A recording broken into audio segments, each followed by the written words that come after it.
प्रणाम गुरु माँ चरण स्पर्श। मुझे एक बहुत ही अच्छे अनुभव कहो या फिर मेरा एक अधूरा सपना जो है वो भी पूरा हुआ, ऐसा ही समझ लो। तो मैं आपके साथ वो शेयर करना चाहता हूँ। गुरु माँ की मैं ना हमेशा जो श्री कृष्ण है और राधा जी है, मैं उनको अपना सखा और सखी मानता हूँ। और राधा मैया के प्रति मतलब माता का भी भाव है और सखी का भी भाव है। तो फिर गुरु माँ मैं उनसे हर बार यह कहता था कि जैसे कहते हैं कि रास में श्री कृष्ण और राधा जी के रास में केवल और केवल उनकी सखियों को ही प्रवेश मिलता है, उनके सखाओं को प्रवेश नहीं मिलता। तो फिर गुरु माँ मैं हर मतलब हमेशा श्री कृष्ण और राधा जी से लड़ता था कि मुझे भी आपके रास में प्रवेश दे दीजिए। क्यों हमारे साथ ऐसा अन्याय, क्यों सखियों को ही आप अपने रास में प्रवेश देते हो और सखाओं को क्यों नहीं? तो फिर यह हमारे साथ अन्याय ही हुआ।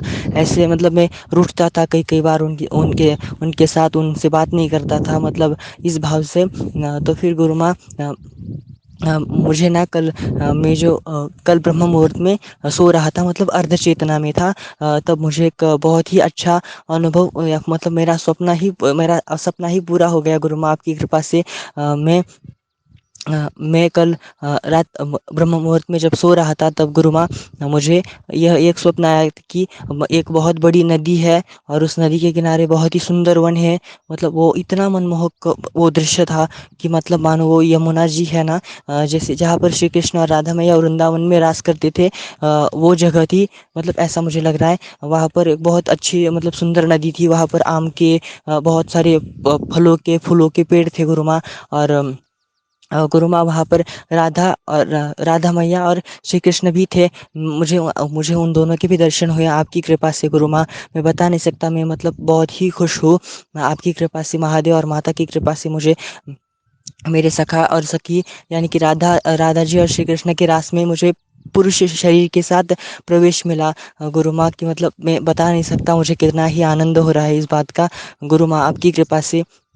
हाँ, तो गुरु माँ में ऐसा हुआ कि वहाँ पर बहुत सारी सखियाँ थी, राधा मैया की सखियाँ थी। और वहाँ पर श्री कृष्ण और राधा जी भी थे और नदी थी वहाँ पर, वो रास कर रहे थे। गुरु माँ मैं भी था वहाँ पर।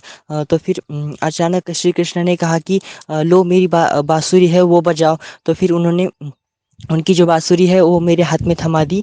और मुझे ना मतलब मैं पहली बार बजाने का प्रयास कर रहा था, पर मुझे बजाने नहीं आई। तो फिर राधा जी आई और उन्होंने कहा कि मुझे दो और मैं तुम्हें सिखाती हूँ कि कैसे बजाती है। तो फिर उन्होंने पहले बजाई कि ऐसे ऐसे बजाओ, तो फिर मैंने भी वैसे ही बजाई गुरु माँ। तो फिर उस बांसुरी से जो संगीत आया था गुरु माँ, मतलब वो कितना मधुर ध्वनि था, मैं बता नहीं सकता कि वो कितना ही मधुर था। ऐसा लग रहा था कि मानो किसी ने सारी संसार की मधुरता केवल उस ध्वनि में ही ला कर रख दी हो, मतलब इतना ही मधुर थी उस बांसुरी की ध्वनि। मैं अभी अभी तक मैं अपने कान में वो उस ध्वनि को, बांसुरी की ध्वनि को महसूस कर रहा हूँ गुरुमा। और आपकी कृपा से और श्री कृष्ण और राधा जी की कृपा से मुझे उनके रास में भी प्रवेश मतलब ऐसा प्रवेश मिल गया। वो भी मेरे पुरुष शरीर के साथ, सखा शरीर के साथ कि और यह भी सब तो फिर मेरे जो प्रेम था उनके प्रति या फिर उनके प्रति जो भाव था, वो भी उन्होंने पूर्ण किया। गुरु माँ आपके चरणों कमलों में कोटि कोटि नमन। मैं बता नहीं सकता कि मेरा जो ये अनुभव है बहुत ही दिव्य है। और आपके कारण मेरा एक अधूरा सपना था वो भी पूरा हो गया गुरु माँ। और आप चाहे तो इस पर वीडियो भी बनाइए, ताकि लोगों को भी पता चले कि यानी भक्ति और प्रेम अगर आपके पास है तो फिर आप भगवान को भी पा सकते हैं।